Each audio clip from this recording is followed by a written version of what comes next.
11 years ago, I made a decision that would end up changing the course of my life forever. A decision that seemed inconsequential at first, but would lead me on many paths I never would have expected. One that allowed me the opportunity to forge new bonds with those around me, to explore, to learn, to grow, to become a leader, but most importantly, to be human. I became a Destiny player, and now it's ending. I honestly don't know where to begin with all of this. So the only thing I suppose I can do is talk. Talk until there's nothing left to come out. No more words, no more tears, no more regrets, and nothing left unsaid. After all, now I have all the time in the world to explain. Some of you may find my reaction to the end of Destiny absurd, pathetic, or laughable, and I get it. It's just a game, it makes sense. But I resent that very idea. Even if the product itself is small and insignificant in the grand scheme of things, a game, or any piece of media for that matter, can mean so much more to countless people. And I'm aware that this isn't a profound or esoteric statement. Of course, entertainment means a lot to people. Now more than ever, that is a widely accepted truth. Escapism brings us together. It consoles those who are hurting and inspires greatness within ourselves. It's empowering and always will be. But Destiny was different from other media. Very different. And it's near impossible to put into words how different it was for all of those who weren't with us on the decade-long journey, and why we are so heartbroken now. Regardless of that, however, I'm going to try. I'm going to try and find the words to answer the very question all people on the outside have been asking us for years. Why did we stay with Destiny? What was so special? The history of this game and the people behind it is a long one, but for the sake of brevity, the most important point on this timeline would be Bungie's creation of Halo, at least to start, cementing Xbox as a brand and practically creating a generational new landmark overnight. With Halo's success, however, there is something I want to point out that you should hold on to throughout all of this, a key pillar of why Destiny has had such an effect on people like myself, why it's come to an end, and why we are all taking the loss of the game's future so hard. Bungie's ambition. The very concept of Destiny itself is already ambitious, especially given its origins way back in 2014. The live service space as we know it now didn't even really exist in the same way back then. Yet here came Bungie offering an FPS MMO set in a sci-fi fantasy world brimming with lore and mysteries to discover, promising a narrative that would last 10 years at least. It was ridiculous, completely untreaded and untested, but they were going to try anyway. If anyone could do it, it was them, right? If any studio had the talent and expertise to make something like that work, it was for sure Bungie. They had a near flawless pedigree at the time, and when there were issues, the games they created were so well put together that it didn't really matter. People were excited. But when Destiny finally launched, things didn't go as planned.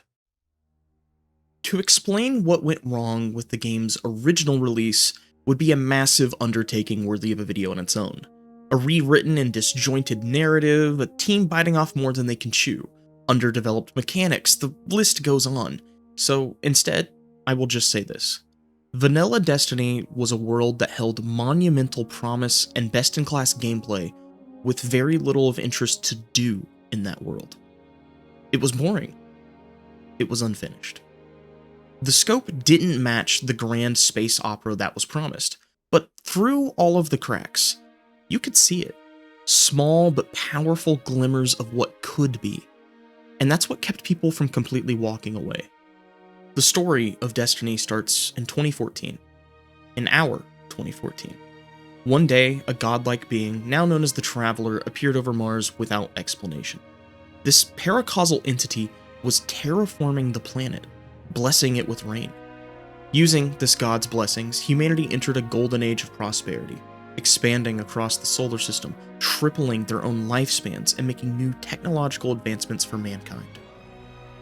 Roughly 400 years later, though, an ancient enemy of the Traveler would appear, bringing with it a darkness that would cause this age to end in an event known as the Collapse. Billions died across the entire Sol system during this disaster, and no living memory of it remains. It was only in a final desperate act that the Traveler was able to push this darkness out of Sol, sacrificing itself, and in its dying breath, create ghosts, small but brilliant living machines filled with what we call the Light, created with the purpose of searching out those who had perished in the Collapse and resurrecting them as immortal warriors to one day fight back against the darkness when it finally returned. You were part of the story. You were a Guardian. I'll admit that my summary on the hook of Destiny is a bit brief, but while the narrative itself initially fell flat in the actual game, what it promised was intoxicating. There were so many questions, so many pieces left unanswered. What was the darkness? Where did it come from? Who was the Traveler? Who are all of these factions that we were fighting against? The Vex, the Cabal, the Hive, the Fallen? What all is out there in the greater skies above? It was a fight for survival, a reflection of humanity's will to keep on going, to evolve and survive until the bitter end. And we got to experience this story and find all of the answers together over time. We lived it. For better or worse, Bungie has always been ambitious. It has occasionally gotten them in a lot of trouble, but equally as often, they have been able to pull through and execute on that ambition. For every massive screw-up, they delivered something that was genuinely special and one of a kind that you couldn't find anywhere else. And this stayed true within the entirety of Destiny's life cycle. The second thing that kept people around was, of course, the gameplay. Bungie has always had some sort of magical formula for the gunplay in their games. Halo, Destiny, Marathon, it doesn't matter. Every single one of these games give a sense of pure bliss just from controlling them. The sounds, the feedback, the loop, it was addicting. And there are very few games in the industry that create an experience that's anywhere near as satisfying as Destiny. It's such a unique formula that no one else has ever done successfully in the same way Destiny has, and even fewer have tried. You run a mission over and over to get the gun you want with certain perks, and then you take that gun into the Crucible and use it to explore that sandbox with the rest of the community. And while you're there, you might get an exotic piece of armor to drop that completely changes the way you're able to build your character, and then you can go back into PvE. Strikes, dungeons, arena content, campaigns, Crucible, Iron Banner, Trials of Osiris, all of these different systems just fed into one another in such a way that it inspired creativity and community interaction. This hadn't really been done in an FPS game before. It was immersive. So much so that we honestly forgot that it was a game a lot of the time. People heavily identified with the characters they played and became attached to the gear that they acquired. And they took that into the real world. But the pinnacle of Destiny's gameplay is something that I've left out. The raids. Raids in video games are not a new thing or something that's unique to Destiny, but typically tied to the MMO genre. They're usually large-scale pieces of content that require groups of players to band together and cooperate to clear, usually at a higher skill level. Puzzles, mechanics, exploration, difficult boss fights, these are the standard building blocks of what make a raid a raid. Destiny's take on this type of content was unique for a few reasons. Firstly, it was a first-person shooter that placed a lot of pressure on individual players. Fire teams of 6. Your fire team that you played with became a group of people that you loved and hated. They became family. You would delve into the unknown with one another and spend hours upon hours just trying to get on the same page, to try and finally beat a boss or clear an encounter that you had been struggling with, just to move on to the next and get stuck again. But you became united by a common goal. And because the team size was so small, that pressure could bring you closer than ever, even if you hated who you were playing with sometimes. And this was reflected in the game's narrative of how these raids were beaten as well. Even in canon, not every fire team of Guardians saw eye to eye. The Vault of Glass, King's Fall, the Leviathan, Deepstone Crypt, Salvation's Edge. These were but a few of the spectacles and mountains of challenge that awaited you, and you never knew what was next. It truly felt like you were on a journey with one another. It didn't feel like just running through an area in a game, whether it was the art, the music, the first-person perspective, the intensity of the gameplay, or even all of the above that contributed to this factor. I don't know. But when you'd finally beat one of these raids, it was triumphant, it was fulfilling, and it was beautiful. All of this ultimately came together to form the final pillar of what made Destiny special: the community. The community that Bungie has been able to cultivate over the past 2 decades is one built upon passion.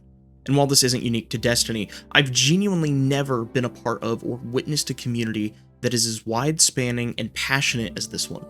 From the devs to the players, the content creators, lore scholars, and everyone in between, the Destiny community is one that bleeds enthusiasm and love. Even when they're occasionally insufferable, I can't bring myself to hate any of them. And it all started with Bungie. The amount of transparency and communication Bungie put out, even when it wasn't perfect, was something unseen in so many other places.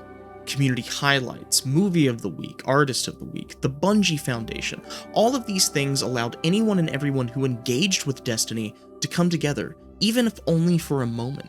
I've played a lot of games that are built upon social aspects such as this, and it's more common than ever in the live service age, but none of them have ever felt quite like how it felt to be a part of the Destiny community. We were all human. People coming from all walks of life and backgrounds to join in one united effort to love and play Destiny. And it's this parallel between the community, the narrative, and the world of Destiny that made everything feel real. Just like humanity's last stand against the darkness and united effort to survive, despite our differences, we were united as well, as people invested in this franchise and who wanted to see it grow. But if all of this is true, then how did we get to where we are now? How did Destiny die? Mismanagement. One of the hardest parts of being a Destiny player since the very beginning has been trying to figure out where to place the blame for any of the game's shortcomings. Especially because anytime Bungie was backed into a corner, they always managed to put out their best work, and that remains true in Destiny 2's final moments as well. The rough launch of Destiny 1, a year later, was answered with The Taken King, the expansion that set the standard for what this game could be and what we would expect. Destiny 2's horrific post-launch in 2017 that nearly sank the studio was followed up by Forsaken, an even bigger and more ambitious success than even The Taken King, pushing the game into new frontiers. In 2022, The Witch Queen did the same thing again, bringing Bungie to a new height in popularity after splitting with Activision a few years earlier. In 2023, Lightfall came out to universal apathy. What was the most hyped expansion of all time did little to nothing to properly follow up The Witch Queen and introduced a host of issues. People were burned, seemingly moving the bar of quality backwards, even resulting in mass layoffs months later. And like always, a year later in 2024, Bungie released The Final Shape, the culmination of the promised 10-year narrative, and it was anything and everything we could have asked for. Once again proving they had the ability to deliver on what players wanted, but something was stopping them, something in the background was holding them back. July 31st, 2024. A second round of layoffs, even worse than the first round, and it was revealed that this was because of a lack of foresight and poor planning. Bungie, at least at the top, wanted to be something bigger. They wanted to be another Blizzard, a studio that pushed multiple games in enduring franchises. An admirable effort, I'll admit, but they flew too close to the sun. This meant that for years, instead of the money we'd been spending fully going back into Destiny, it was being siphoned into multiple unreleased projects. Marathon, Matter, Project Payback, Project Gummy Bears, and whatever else they were planning, all of which except 2 were now cancelled. Remember that ambition that I mentioned? They overshot, they under-delivered, and now they were floundering, desperate to stay afloat and keep up with their new owner's revenue targets, Sony. This was the core cause of the problem, but not the only one. Destiny 2 had found itself in a rather rough position despite the success and critical acclaim of the final shape released in June of that year. And this was because Destiny 2 was no longer a complete product. While under Activision, the original plan was for there to be a new Destiny game every few years. There was supposed to be a Destiny 3. But once Bungie became independent, they no longer had the financial support or the same manpower that they used to. Not to mention, a large portion of the game had been written by people who were no longer there. Support studios like Vicarious Visions were a big contributor. By early 2020, the game began to bloat. The file size was quickly nearing 200 gigs, bugs became worse, it took longer to patch, but they didn't want to split the player base again. They wanted Destiny 2 to become a single evolving world. Whether they simply didn't want to make a Destiny 3 anymore, or didn't have the resources to do so, doesn't really matter, because they made a decision that they couldn't walk back. The Destiny Content Vault. The Destiny Content Vault, also known as the DCV, is quite infamous, and understandably so. To outsiders, it looks like they just deleted mass parts of the game for fun. But what you have to understand is that when this happened, the context of it all was very nuanced. To this day, I still don't believe that it was done out of malice, but I do think it was the wrong decision even in the face of necessity. Let me explain. The DCV was meant to be a revolving door of sorts. There was a lot of content in the game that people just weren't playing anymore, or some pieces of content that we straight up hated.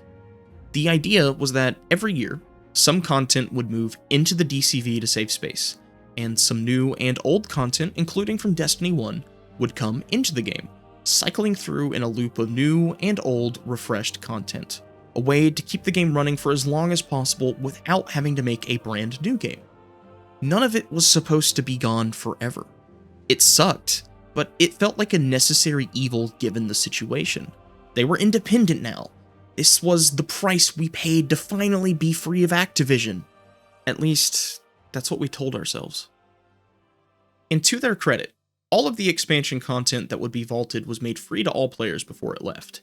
The year prior was when Destiny 2 technically went free to play, making the base game and first two mini DLCs free for everyone. That was the content that was first up on the chopping block. And I hate to admit it, but at the time, there were parts that I was happy to see go. The game ran better for it too. Smaller file size, better load times, and a refreshed lighting engine to name a few. The cracks, however, would start to show quickly, namely with how the narrative of the game was told. While most games put out seasonal content that usually just touched on the gameplay, so it didn't really matter if things left, Bungie was using seasonal content to directly push the core story forward. Starting with Beyond Light, those seasons didn't disappear until the next expansion cycle, so people who were playing had plenty of time to do them. But if you weren't playing and you missed out, you just couldn't experience the complete narrative yourself. Destiny was no longer made for new players. All of this running parallel to the multiple incubation projects siphoning resources from Destiny behind the scenes, and the problem became more and more serious every year when seasonal content would leave. There was no proper new player experience anymore. You couldn't play through the full story of Destiny 2 without digging through YouTube videos and cutscene archives. It got so bad that Bungie even started uploading the cutscenes themselves online. If you were a veteran like me, this didn't matter because we played everything. But trying to bring new blood into the community became harder and harder. And the worst part was, when you did bring them in, they loved the game. But it felt like the game was actively trying to push them away. What originally started as Bungie searching for a solution eventually led them to dig their own grave. Falling revenue, a shift in focus from Destiny to Marathon, a failed attempt to keep Destiny as relevant as it used to be with fewer resources, all because of mismanagement. So many overlapping factors led to where we are now. So many things I didn't mention. The community never gave up on Destiny. We just knew it deserved better. And that's what we were waiting for. Then came the announcement that changed everything. The very reason we're here. The final update. One of our previous game directors, Luke Smith, said he always wanted "you had to be there" moments. Well, now the ultimate one was here. The June update, now known as Monuments of Triumph, was originally supposed to be out 3 months ago after the Renegades DLC. It was then pushed back to be expanded upon. We all assumed this was so Bungie could have time to course correct, listen to feedback, and potentially even announce plans for a Destiny 3. We were half right. What we didn't know, and what the majority of Bungie didn't know either, was that this would be the last content update Destiny 2 would ever receive. And they quite literally fixed everything, or as much as they could. The return of the director, refreshed destination content across the entire game. All gear from every planet, raid, dungeon, and every other potential piece of content was brought up to modern standards with new and refreshed perks, some getting new loot altogether. Pantheon 2.0, the return of a widely celebrated raid gauntlet, including bosses that had been lost to the DCV. New gear, modes, modifiers, additions, rewards, events, even the microtransaction storefront was made to be far more player-friendly. The return of Sparrow Racing, a mode from Destiny 1 that we'd been begging for years. A whole suite of new sandbox and balance changes and new additions to that sandbox. Dozens of new ornament sets and cosmetics to grind for in one final celebration of Destiny 2. They quite literally listened to every piece of feedback that we had given them. No part of the game has been left untouched in this update, and it's all free. The realization hit everyone at once, even if we knew it was the case years ago. They were always listening, just shackled by the sins of those above them. Now we had proof, and it was over.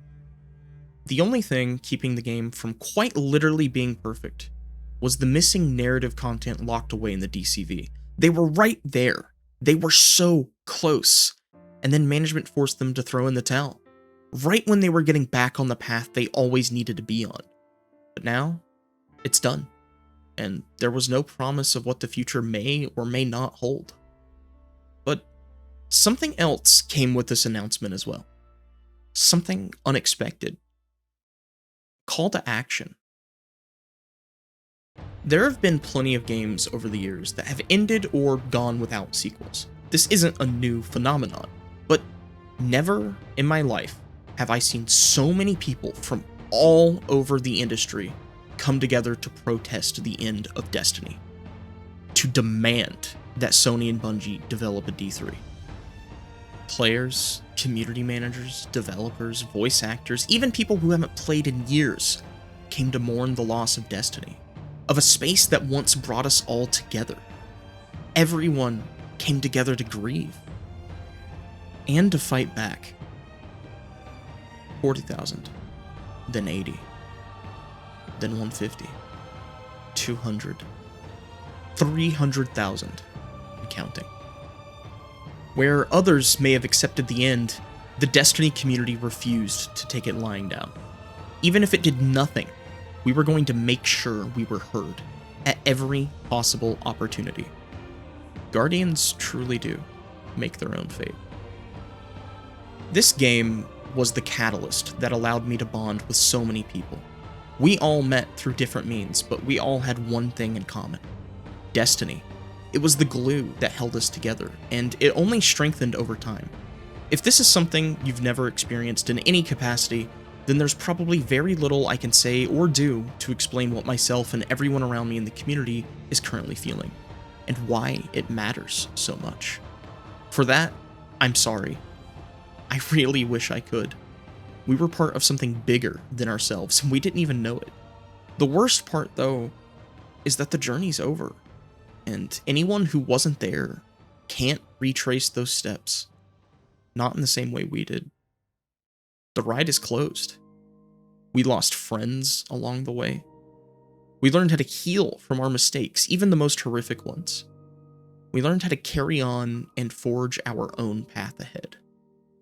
Returning to reality for a moment, something to keep in mind is that people will inevitably lose their jobs from this. Many already have. Others will lose their escape, their light at the end of the tunnel.